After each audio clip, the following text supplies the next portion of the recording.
Australian inflation drops within the RBA's target band for the first time since October 2021. The Aussie and Kiwi dollars are down about 1% after hitting fresh 2024 highs yesterday, and services inflation remains sticky in Japan. That's coming up in our 5 Things in 5 Minutes. And then in part 2 of our bonus deep dive interview on China's stimulus, ANZ Chief Economist for Greater China Raymond Yeung explains the risks of not doing more. I think the biggest problem for China now is the deflationary trap, and a big monetary policy stimulus is required to stop the negative spiral. Because if you are falling into a Japanese lost decade, there's nothing you can do but to ease more.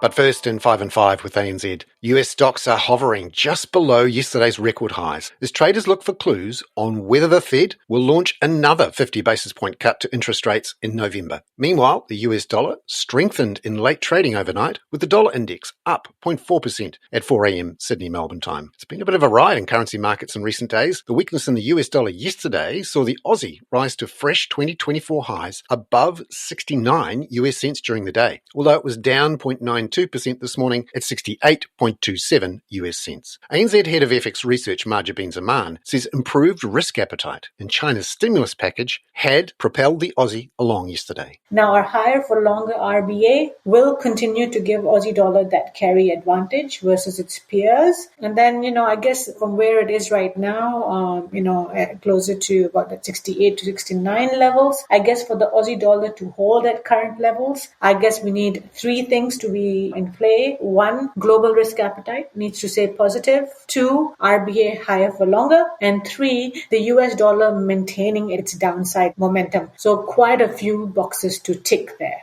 Number 2, the New Zealand dollar also hit a fresh 2024 high yesterday of 63.56 US cents, although that eroded too overnight, with the Kiwi down 1.07% at 62.70 at 4 a.m. Sydney Melbourne time. Marja Ben says that New Zealand economic data has been mixed, but Q2 GDP wasn't as weak as expected, and stronger dairy prices have supported the Kiwi dollar. I think for it to hold at current levels, well, I guess there's 2 things. 1, terms of trade needs to be supported and milk prices need to hold up. 2nd, risk sentiment globally needs to remain positive. 3rd, dollar needs to again keep its weaker momentum. And 4th, when the RBA meets at the next meeting, we expect them to cut by 25 basis points, but there is a risk that the RBA could surprise with a larger than expected rate cut, and again that would come in the way of further rallies of the Kiwi dollar. Number 3. The annual inflation rate in Australia fell 0.8 percentage points to 2.7% in August, according to the partial indicators. The first time inflation has been within the RBA's 2 to 3% target band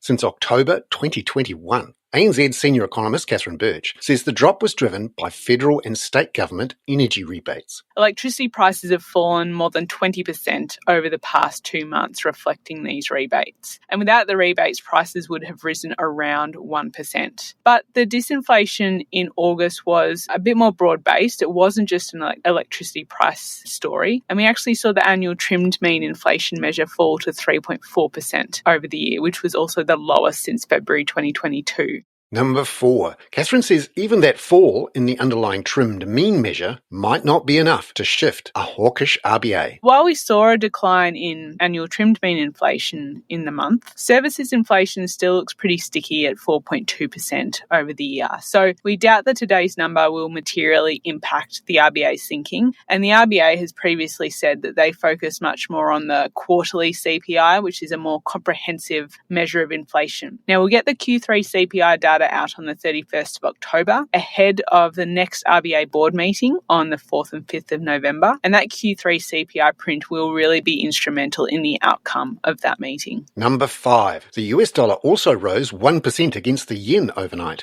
In Japan yesterday, producer prices in the services industry rose 2.7% from a year ago in August. Now that was slightly above expectations, but under the 2.8% in July. Marja Ben says this indicates sticky services inflation remains, conditions which could support a Bank of Japan hike in October. When we look at the level of dollar-yen, it is really dollar-yen yield differentials which will drive the direction of the yen. We do think that Fed easing expectations are fully reflected where US yields are, with around 75 basis points of cuts priced in for 2024 based on market expectations. However, when we look at Bank of Japan, a hike for October is not priced in at all. So if indeed we do get a 25 basis points hike from Bank of Japan in October, as we expect, this should result in moves lower in the pair.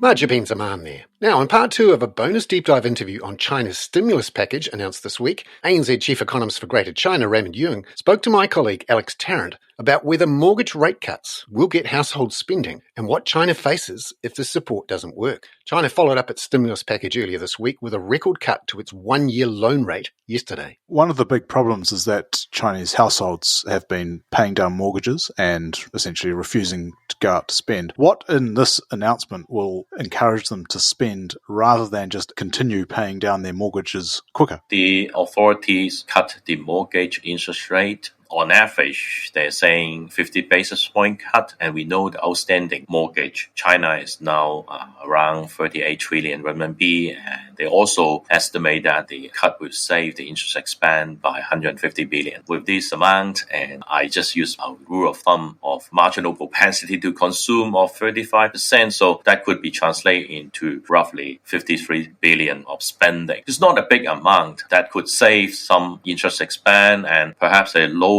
the mortgage interest rate can also reduce the incentive for the household for early repayment, and that will slow down this type of what we call the balance sheet recession. But whether this will result in a full-fledged recovery of the property market, I doubt it. But at least that we see some small impact on consumer spending, and that may also, to reduce some of the early repayment. Even with that, it's not a big amount, but this is still a positive step forward from that. Previously, they hesitate to cut the outstanding mortgage interest rate. This is the second cut in the last 12 months already. We've had weak data coming in for some time, particularly on the domestic side of the economy. Was this a culmination of things that led to this announcement, or was there a straw that broke the camel's back, really, in terms of recent data? The August economic data was very, very bad. We know the economic momentum has been slowing down quite rapidly. We know that the property price also falls more rapidly, with around 75 basis point month-on-month contraction for the new property price, and for the used that is close to 1% down compared with previous month. So the property market has not seen the bottom. So the policymakers recognize how significant the property downturn is. Retail sales was only grown by merely nominal term 2.1%. So that's a very, very small number in recent Chinese history, I would say. So the governments recognize how big the problem is, and they are willing to pledge more support to the economy and arrest the momentum. I think the biggest problem for China now is the deflationary trap, and a big monetary policy stimulus is required to stop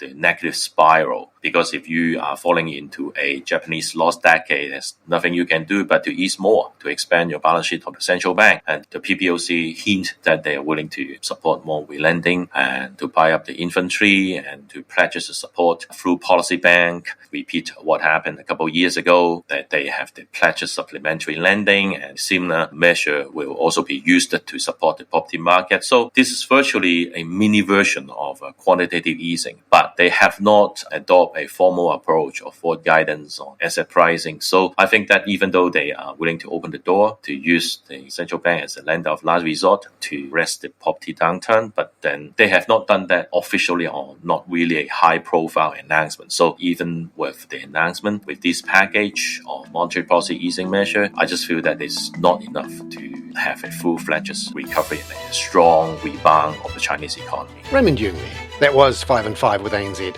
for Thursday, September the 26th. Catch you tomorrow as we look ahead to US PCE inflation data for the first clues on how big the Fed's next cut might be.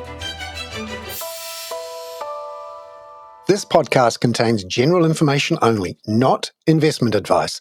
You should obtain advice for your personal circumstances before making any investment decisions.